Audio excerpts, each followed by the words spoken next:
Hello friends, स्वागत है आपका हमारे चैनल मेंटर्स मंडल पे। आज की इस वीडियो में मैं केमिस्ट्री का एक और बहुत इंपॉर्टेंट टॉपिक शुरू करने वाला हूं, जिसका नाम है एसिड बेस एंड सॉल्ट, यानी अम्ल, क्षार तथा लवण। अगर आप प्रीवियस ईयर एग्जाम का क्वेश्चन उठा के देखिएगा, यूथ पब्लिकेशन का रेलवे में जो पूछा गया है, तो ये बहुत अच्छे क्वेश्चन पूछे गए हैं किससे, एसिड बेस और सॉल्ट से। तो अगर आप नॉर्मल पढ़ाई करते हैं ना, मैक्सिमम टीचर क्या करते हैं, एसिड बेस सॉल्ट को एक नॉर्मल तरीके से पढ़ा के निकल जाते हैं, तो उस तरह वो क्वेश्चन नहीं सॉल्व होंगे। उसको थोड़ा डेप्थ में जाकर आपको पढ़ना पड़ेगा, तब क्या होगा, आप सारा क्वेश्चन बना सकते हैं। तो हम इस चैप्टर को ना एकदम पूरा डेप्थ में जाकर ऐसा पढ़ाएंगे कि अगर आप प्रीवियस ईयर देखिएगा ना क्वेश्चन, तो लगेगा कि आप एक बार पढ़ लीजिए। और इससे बहुत सारे लगभग 50-100 के आसपास क्वेश्चन आए हैं प्रीवियस ईयर। आप 100 को 50 जितना होगा ना, सब आंख बंद करके कीजिएगा, लगेगा कि हाँ, मतलब क्या कहें, आप पढ़ के एक बार क्वेश्चन बना के ट्राई कीजिए, फिर आपको समझ में आएगा। नहीं तो अगर ऊपर ऊपर पढ़िएगा तो फिर क्वेश्चन नहीं आपसे बन पाएगा। जैसे एक क्वेश्चन पूछा था, अभी हम आपको बता दें कि किसी एसिड का जलीय विलयन में होता है, अणु होगा, आयन होगा, अणु और आयन दोनों होगा, या ज़्यादा पानी होगा, तो सोचने लगेगा कि क्या है। तो हम टाइप वाइज टाइप पढ़ेंगे। पहले हम पढ़ाएंगे आपको एसिड, फिर हम पढ़ाएंगे एसिड पढ़ाने के बाद इसमें फिर हम पढ़ा देंगे आपको बेस, फिर हम पढ़ाएंगे इंडिकेटर के बारे में कि कैसे हम जांच कर सकते हैं कि एसिड कौन है, बेस कौन है। बहुत सारे इंडिकेटर है, मिथाइल ऑरेंज हो गया, आपका फिनेथोफिलीन हो गया, लिटमस पेपर हो गया। फिर हम पढ़ाएंगे पीएच स्केल। तो हर एक टाइप में इस वीडियो को हम पढ़ाएंगे, ठीक। आप 100% कीजिएगा, इस बात का गारंटी है मेरा। देखिए फटाफट अगर एसिड का हम बात करें तो आप जानते होंगे कि एसिड कैसा होता है भाई। एक सिंपल डेफिनेशन अगर बताएं, पहले एसिड बेस सॉल्ट बताने से पहले जान लीजिए कि कोई भी कंपाउंड है ना, तो वो तीन ही चीज़ हो सकता है, यानी कोई यौगिक है वो तीन चीज़ ही हो सकता है, या तो एसिड होगा, चाहे बेस होगा, चाहे सॉल्ट होगा। यानी अम्ल होगा, क्षार होगा, चाहे लवण होगा। कोई भी बेस ये तीन ही तरह के होते हैं। अगर बेस के हिसाब से यौगिक को अगर हम उनके कैरेक्टर के हिसाब से, रासायनिक गुण के हिसाब से बांटे, तो तीन तरह का बढ़ सकते हैं, एसिड, बेस और सॉल्ट। तो एसिड क्या होता है ना दोस्त, और बेस और सॉल्ट। तो देखिए एसिड क्या होता है कि स्वाद में खट्टा लगता है। कैसा लगता है? खट्टा। टेस्ट कीजिएगा ना तो खट्टा लगेगा। बेस कैसा लगता है? तो कड़वा लगता है। बेस कैसा? कड़वा। और सॉल्ट का ना, ये न्यूट्रल होता है, यानी इसका कोई टेस्ट अपना नहीं होता है। वैसे नमकीन कहा जाता है, लेकिन ये न्यूट्रल होता है सॉल्ट। तो एसिड खट्टा लगेगा, बेस क्या होगा आपका? कड़वा लगेगा। अभी हम बेस के बारे में इतना ही बताएंगे। मेरा आज का टॉपिक है एसिड पढ़ाना। तो टेस्ट में क्या लगेंगे दोस्त? खट्टे लगते हैं, स्वाद करने पे खट्टा आता है। ये बेसिक डेफिनेशन है। हम आगे अर्हेनियस का भी इसमें डेफिनेशन जाएंगे, केमिकल प्रॉपर्टी, यानी आज अम्ल कंप्लीट हो जाएगा। देखिए वीडियो थोड़ा लंबा होगा। तो अगर एसिड खट्टा होता है, चलिए बात करें। अगर टाइप ऑफ हम एसिड की बात करें कि एसिड कितना तरह का होता है, तो देखिए दोस्त, एसिड दो तरह का हो सकता है। पहला एसिड का अगर हम टाइप बताएं तो पहला को हम कह देंगे अच्छा, इधर मिनरल लिखता है।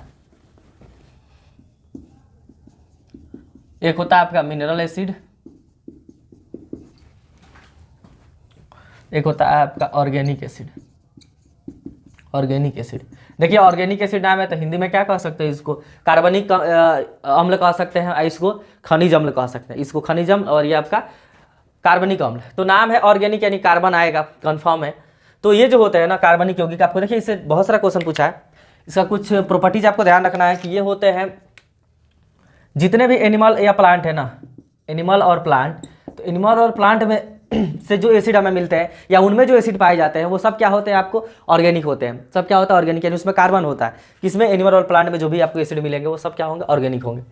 ध्यान रखिए कि ये वीक एसिड होते हैं। कैसा होता है? Weak acid. अब ये वीक एसिड के कहने का मतलब अभी आगे अर्हेनियस का डेफिनेशन में और अच्छे से समझ में आएगा। यहाँ समझ लीजिए कि उतने हार्ड नहीं होते, खतरनाक नहीं होते, यानी इसको खाया जा सकता है। क्या होता है? वीक होते हैं, यानी इसको खाया जा सकता है।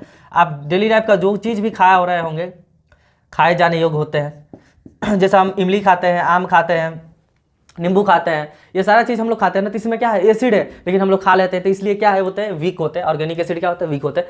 प्लांट और एनिमल में पाए जाते हैं। तो जितने एसिड आपको प्लांट एनिमल में पाया जा रहा है ना, सब क्या है? ऑर्गेनिक है। तो जैसे अब कुछ एसिड आप जानते होंगे, आपके स्क्रीन पे भी साइड में दिख रहा होगा कि आम में कौन सा एसिड पाया जाता है? सेब में मैलिक एसिड पाया जाता है, इमली में टार्ट्रिक एसिड पाया जाता है, आपका दही में लैक्टिक एसिड पाया जाता है, फिर टमाटर में ऑक्जेलिक एसिड पाया जाता है। तो इस तरह बहुत सारे एसिड पाए जाते हैं। तो ये जितने भी एसिड का हम नाम अभी रख रहे हैं ना, सब क्या है? ऑर्गेनिक के ही एग्जाम्पल है। सबसे इंपॉर्टेंट जो दो है याद रखना है। एक आपको याद रखना है, सिरका एसिटिक पाया जाता है।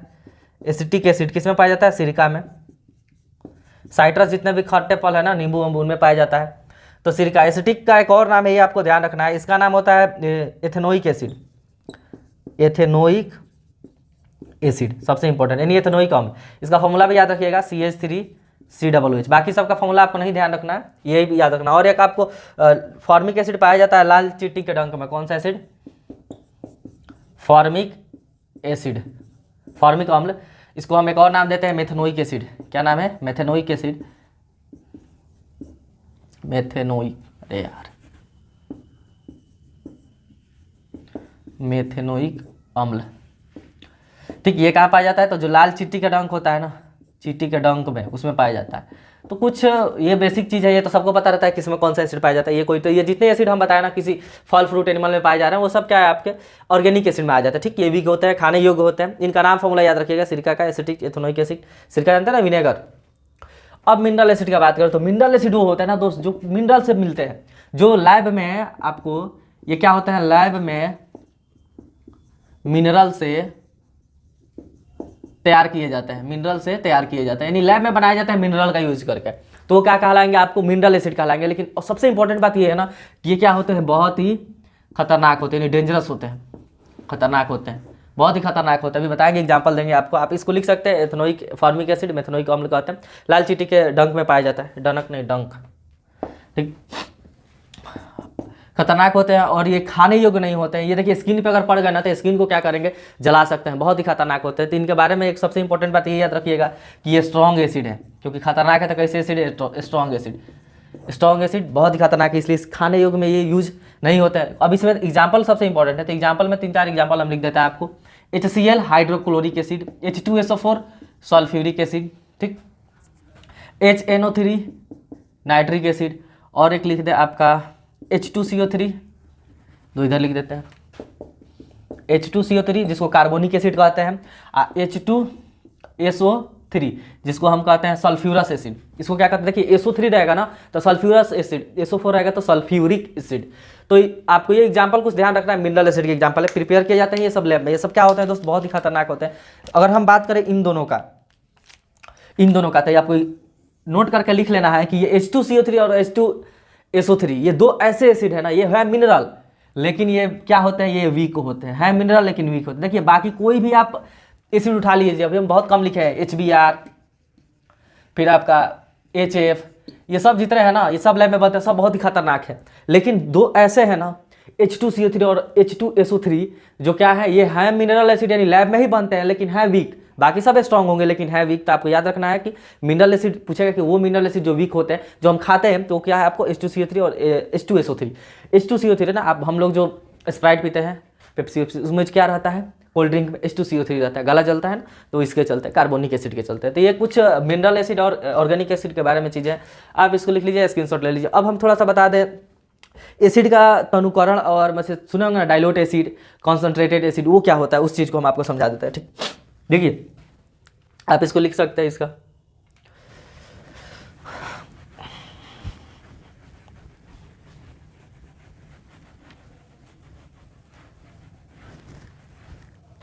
दो चीज होता है दोस्त,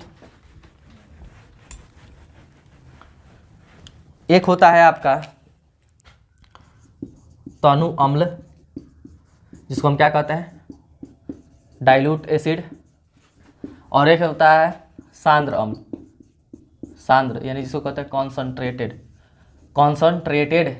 एसिड।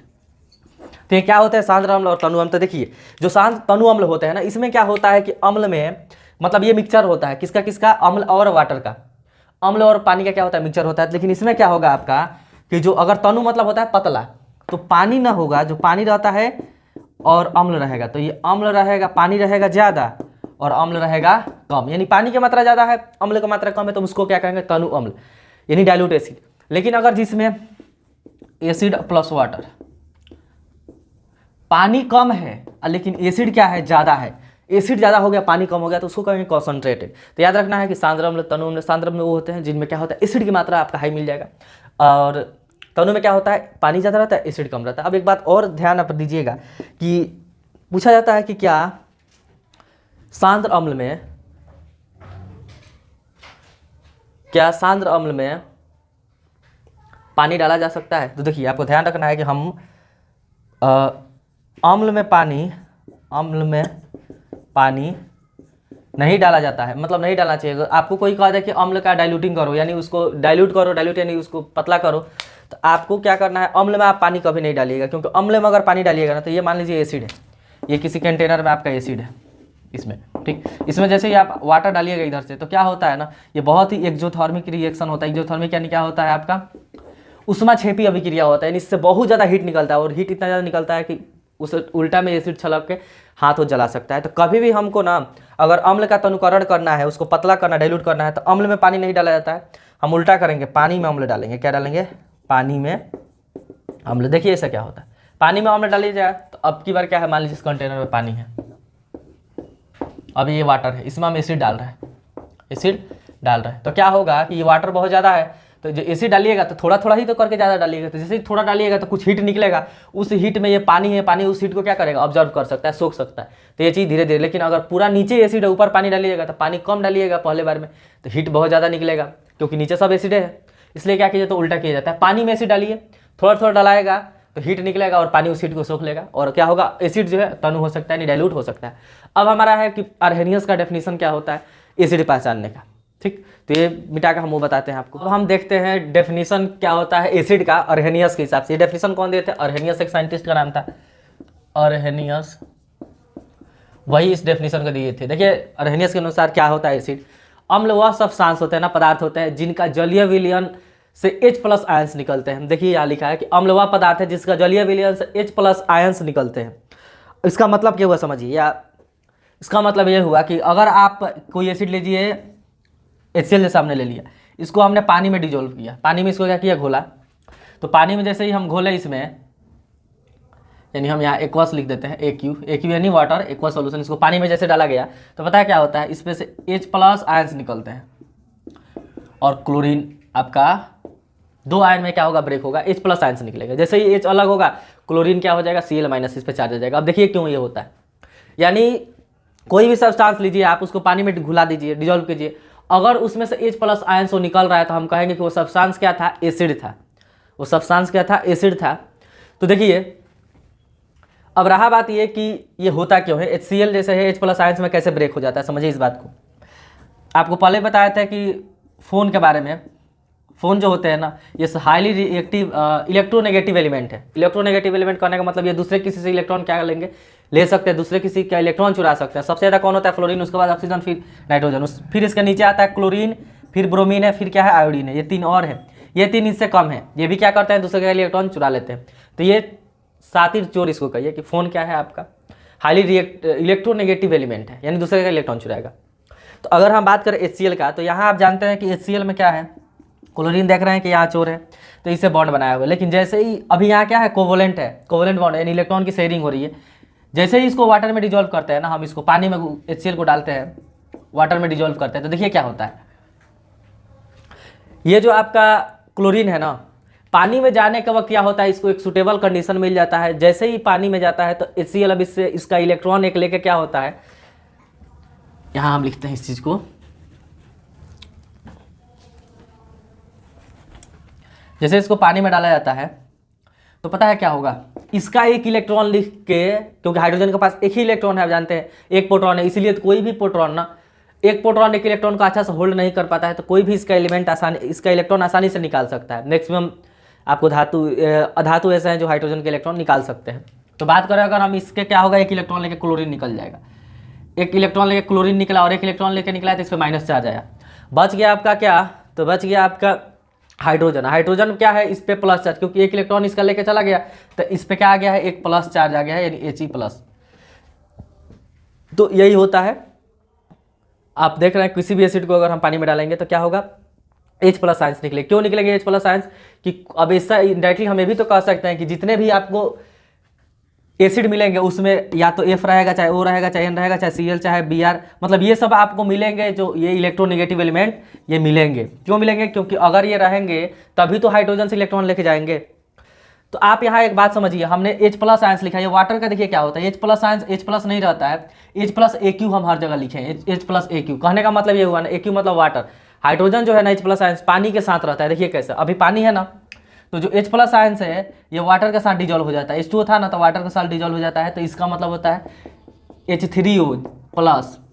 H3O+, तो आप अगर देखिए क्या लिखिएगा, क्या याद रखिएगा कि किसी भी सब्सटेंस का जलीय विलयन से H+ आयंस निकलता है, तो जब H+ लिखिएगा ना तो AQ लिखिएगा, क्योंकि साथ में पानी के साथ ही रहता है। H+ किसके साथ रहता है? पानी के साथ। क्लोरीन अलग हो जाता है, ये H+ पानी के साथ चला जाता है।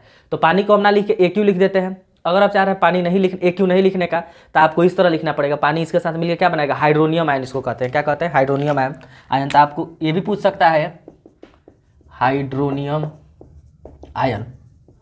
सवाल ये भी आ सकता है कि किसी भी, जैसे यहाँ H+ आयन ना लिख के लिख दे कि अम्ल पदार्थ है जिसका जलीय विलयन क्या होता है? हाइड्रोनियम आयन होता है। मतलब जिसके जलीय विलयन से हाइड्रोनियम आयन निकलता है H3O+। ये बात आपको ध्यान रखना है। तो देखिए, आप जान रहे हैं कि हाइड्रोजन H+ इससे निकलेगा, H+ निकलेगा यानी हाइड्रोजन से कोई ना कोई इलेक्ट्रॉन लेगा। तो आपको क्या एसिड क्या क्या हो सकता है? HF रहेगा, HF भी आ सकता है। इसके लिए HNO3 है ही ऑक्सीजन के लिए। फिर नाइट्रिक के लिए अगर हम अब जैसे क्लोरीन का बात करें तो HCl होता ही है, ब्रोमीन का बात करें तो HBr होता है, ये सब एसिड है। आयोडीन का बात करें तो HI होता है, ये सब क्या है? एसिड है। तो किसी को अगर आप पानी में घोलिएगा ना तो क्या होगा? हाइड्रोजन से इलेक्ट्रॉन ले सकते हैं आसानी से।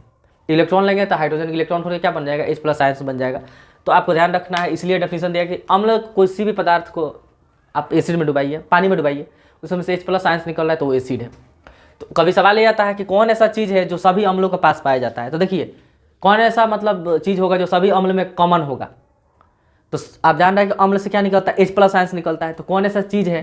तो हम कह सकते हैं कि जो हाइड्रोजन होता है ना, हाइड्रोजन, ये सभी अम्लों के पास होता है। यानी ये सब में क्या है? कॉमन। हाइड्रोजन होना ही है। किसी भी कोई भी एसिड है ना, उसमें क्या आपको देखने को मिलेगा? हाइड्रोजन मिलेगा ही मिलेगा। देखिए यहाँ HF, HNO3, HCl, ये सब।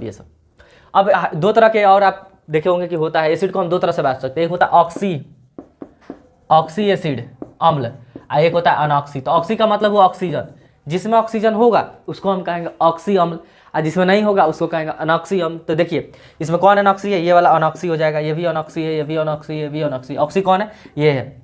और कौन हो जाएगा ऑक्सी? H2SO4। और कौन हो जाएगा आपका? H2SO3। तो ये सब क्या है? ऑक्सी है। और कौन ऑक्सी हो जाएगा? तो CH3COOH, क्योंकि जब में जिसमें वो आ गया वो ऑक्सी, जिसमें वो नहीं आया वो अनॉक्सी होता है। तो आप समझें कि कैसे ये इलेक्ट्रॉन को लेके जा सकते हैं, क्योंकि ये क्लोरीन है ना, इसके इलेक्ट्रॉन को आसानी से लेके जा सकता है। इस तरह नहीं ले जाएगा जैसे ही पानी में आप लेके जाइएगा, लेके चला जाएगा इलेक्ट्रॉन अपना। हाइड्रोजन एक इलेक्ट्रॉन होकर क्या हो जाएगा? H+ आयन हो जाएगा। और हाइड्रोजन अलग फर्दर इससे मिलकर वाटर से हाइड्रोनियम आयन बना के रहता है। ठीक, तो ये चीज़ है जो अम्ल अर्हेनियस का डेफिनेशन आपको पता होना चाहिए। अब हम चलते हैं इसके केमिकल प्रॉपर्टीज के बारे में कि एसिड का केमिकल प्रॉपर्टीज क्या होता है। केमिकल प्रॉपर्टीज बताने से पहले आपको एक बात और पता होना चाहिए अर्हेनियस के हिसाब से। देखिए, हम एक बात बताए थे आपको वीक एसिड और स्ट्रॉन्ग एसिड के बारे में। वीक एसिड और स्ट्रॉन्ग एसिड, यानी वीक यानी कमजोर अम्ल और मजबूत अम्ल, आप जानते हैं। तो हम आपको बताए थे कि जितने भी दोस्त ऑर्गेनिक है ना, यानी कार्बनिक एसिड जितने ऑर्गेनिक एसिड सब क्या होते हैं? वीक होते हैं। हम आपको बताए थे ऑर्गेनिक एसिड वीक होते हैं। और ये भी बताए थे कि स्ट्रॉन्ग एसिड ये सब कौन होता है? तो मिनरल एसिड वाले कितना होते हैं? सब स्ट्रॉन्ग होते हैं। मिनरल एसिड क्या होते हैं? स्ट्रॉन्ग। ये बात बताए थे। एक्सेप्शन था H2CO3 और H2CO3 और H2SO3, ये दो एक्सेप्शन था कि वो मिनरल है लेकिन वीक है। अब देखिए, ये वीक और स्ट्रॉन्ग एसिड बोले था ना कि आगे आपको अच्छा से बताएंगे। तो वीक एसिड उसको कहते हैं ना, वैसा अम्ल जिसका जलीय विलयन से बहुत ही कम H+ आयन निकलते हो। ध्यान से समझिएगा, वैसे एसिड जिसके जलीय विलयन से बहुत ही कम मात्रा में H+ आयन निकलते हैं उनको हम क्या कहते हैं? उनको कहते हैं वीक एसिड। यानी मान लीजिए किसी वीक एसिड को, जैसे CH3COOH को आप अगर पानी में इसको डाल रहे हैं तो पानी में डालिएगा ना तो H+ आयन निकलेगा, लेकिन बहुत ही कम। यानी इतना समझिए कि 5-10% H+ आयन निकलेगा, 5%। 95% वैसे का वैसे ही रहेगा, H2CO3 ही रहेगा, यानी टूटेगा ही नहीं, आयंस में ब्रेके नहीं होगा। लेकिन तो इसलिए हम क्या कहते हैं? Weak acid. तो कभी भी वीक एसिड आपसे पूछा जाए ना तो आपको मन में आना चाहिए कि हाँ भाई, वीक एसिड वो एसिड होते हैं जिनका जलीय विलयन कीजिएगा तो कम मात्रा में क्या निकलते हैं? H+ आयन निकलते हैं, या ये कहिए कि हाइड्रोनियम आयन निकलते हैं। अभी बताए थे H3AQ को ही हम हाइड्रोनियम आयन कहते हैं, H3O+। तो वीक एसिड। अच्छा, जिससे ज़्यादा निकलेंगे यानी जिसके जलीय विलयन से बहुत ही ज़्यादा H+ आयंस निकले, बहुत ही ज़्यादा H+ आयंस निकलेंगे तो वो क्या कहलाएंगे? आपको स्ट्रॉन्ग एसिड कहलाएंगे।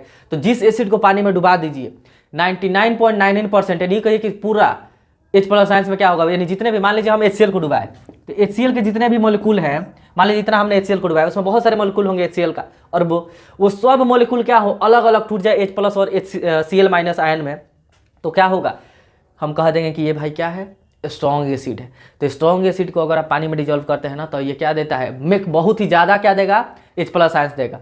यानी स्ट्रॉन्ग एसिड को पानी में डुबाइएगा, ये कहिए कि कोई एसिड को पानी में डुबाने पे बहुत ज़्यादा H प्लस आयंस निकल रहा है तो वो क्या होंगे, स्ट्रॉन्ग। अब बहुत ही कम निकल रहा है तो वो क्या होगा, आपका वीक एसिड होगा। तो इसमें जितने भी एग्जाम्पल हमने लिखे थे भाई मिनरल एसिड के, सब क्या हो जाएंगे, स्ट्रॉन्ग एसिड में आ जाएंगे, क्योंकि इससे बहुत ज़्यादा क्या निकलेगा, H प्लस आयंस निकलेगा। और कम निकलेगा तो क्या हो जाएगा, बहुत ही कम आपका वीक एसिड होगा। तो एक क्वेश्चन बहुत इंपॉर्टेंट पूछा था एग्जाम में, ध्यान से समझ के बताइएगा इस क्वेश्चन का जवाब। देखिए कितना डीप में जाकर क्वेश्चन पूछा है। क्वेश्चन ये है कि, या चाहे नोट से बना के लिख लीजिए कि किसी अम्ल का